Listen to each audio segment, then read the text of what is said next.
ma tuuti ma wax ko ci anglais ngir message bi man leena romb jàll ci ñeneen ngir gëna matale.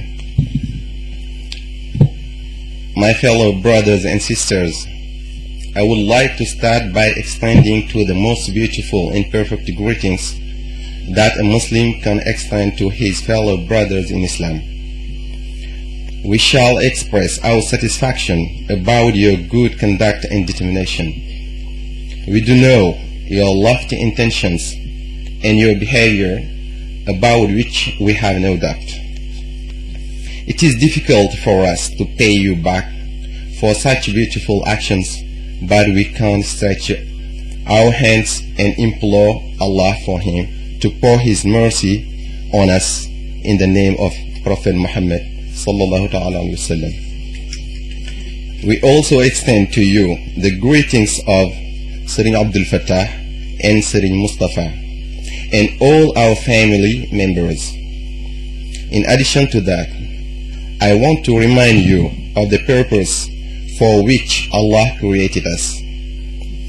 We can't refrain from reminding you of this because this is a prescription of Allah Himself, who said, وَذَكِّرْ فَإِنَّ الذِّكْرَ تَنْفَعُ الْمُؤْمِنِينَ. And humans are made in such a way as they forget. That's why Satan may get them in his trap by making him sin. The more so in these days when evil doing has reached unprecedented proportions. In these days when many people are influencing people in this evil direction. People are no longer ashamed of doing wrong, and the misdemeanor so plenty that people think it is the right thing to do. The young do not respect the elders, and some are imitating people who are no models and doing things that are not good to imitate. Satan and the desires of this mundane life have got people forget their obligations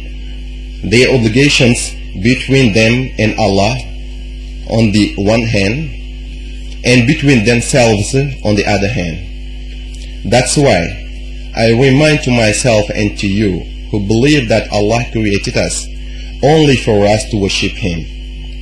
So let's worship Allah and avoid associating Him with anything, and let us worship Him properly. Worship Allah and obey His prescriptions and avoid His proscriptions, as was demonstrated by Prophet Muhammad sallallahu alaihi wasallam. And do not obey Satan in his attempts to take you in the wrong way. And anyone who believes to meet God one day must have a good contact and worship Him correctly without getting Him unequal.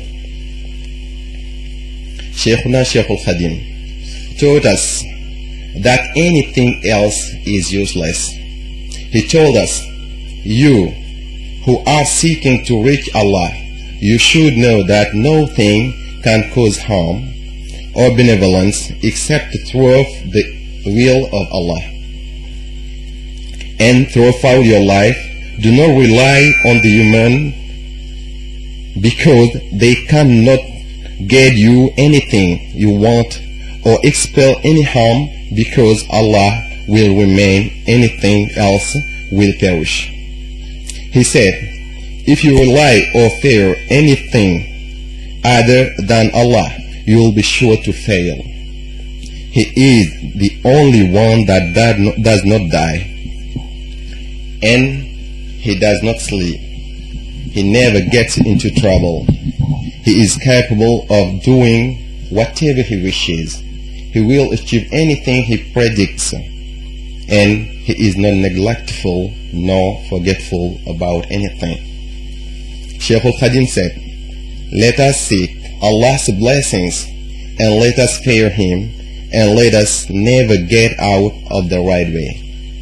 My fellow brothers in Islam, let us quickly seek Allah's forgiveness, and let us make more efforts in worshipping Allah because death does not want us, and you don't know where Allah will dispose of your life. Therefore, let us make effort so that we may avoid getting into situations where we do not want to die. Let us abide by prescriptions of Allah, respect the 5 prayers and give them their due importance, and give zakat when required, perform hajj when possible, and give importance to Ramadan. Let us give respect to our fellow brothers, especially our parents. Let us take this mundane life from our heart and seek to and avoid transforming it into our residence, because what is in this residence will end. So, let us achieve here below something that will owe us the mercy of Allah, because it is an endless life. Unfortunately, today people are behaving as if the day of judgment will not come. Let me tell you, that day will be a terrible one, when we all resurrect and are gathered in one place. Everybody will keep quiet out of fear, and they'll think that Allah has forgotten about them, and they'll pray to get into hell because they don't know which way to turn. Prophet Muhammad sallallahu alaihi wasallam said to Aisha, Allah will gather people and they'll have nothing on themselves. Aisha replied, Muhammad, that will be amazing. Men and women alike will be naked and looking at one another. Prophet Muhammad sallallahu alaihi wasallam replied, that day will be so tough that no one will think of looking at anyone else. One day, Aisha was thinking of hellfire until tears came from her eyes, and the Prophet asked her what the matter was. She replied, I am scared of hellfire.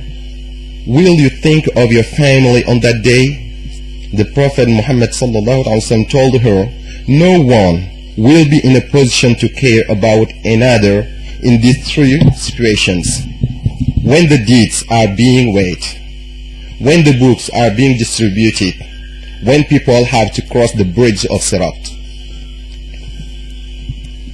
The Prophet Muhammad sallallahu alaihi wasallam said, Allah will talk to each and every human being, and no interpreter will be around on the day of judgment. When you look right, you will only see what you did in your lifetime. When you look left, you will see only what you did in your lifetime. And then you look ahead only to see hellfire. Therefore, let us fear hell and worship Allah. Allah will ask everybody what use he made of the life he gave him, what use he made of the knowledge he acquired, how he got his wealth, and what use he made of that wealth. So, let us use all our life for the sake of Allah, and use all our youth in working for Allah, and make sure that what we gain is licit before using it for the cause of Allah. My fellow Muslim brothers and co-disciples of Shaykh Ahmad Bamba, if Allah has blessed you, children, remember that children and parents will stand for judgment about the name the father gave them and the character and bad habits they let develop in their children because of their carelessness. So, let us educate the children so that they know their religion and assimilate Islam and become able to identify what Allah wants of them and practice their religion properly. My recommendation for the children is that they give respect to their parents, try to get them happy, and take care of them for the sake of Allah. The sin that exists between children and parents weighs very heavy. That's why Allah does not bless a child unless he is blessed by his parents.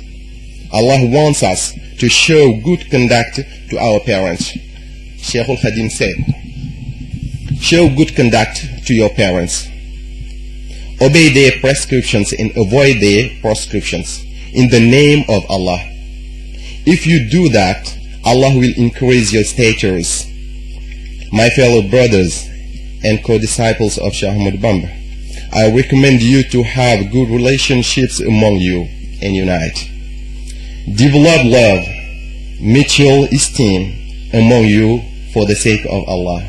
Help one another with your knowledge, ideas, wealth, or physical strength, and visit one another and refrain from talking about others' defects. Instead of that, try and see how you can help them. Develop solidarity and help others in areas where you have more advantage than them, and take pity of the children. Respect the laws of the governments and have good relationships with citizens, because this will facilitate your stay here. Assalamu alaikum wa rahmatullah.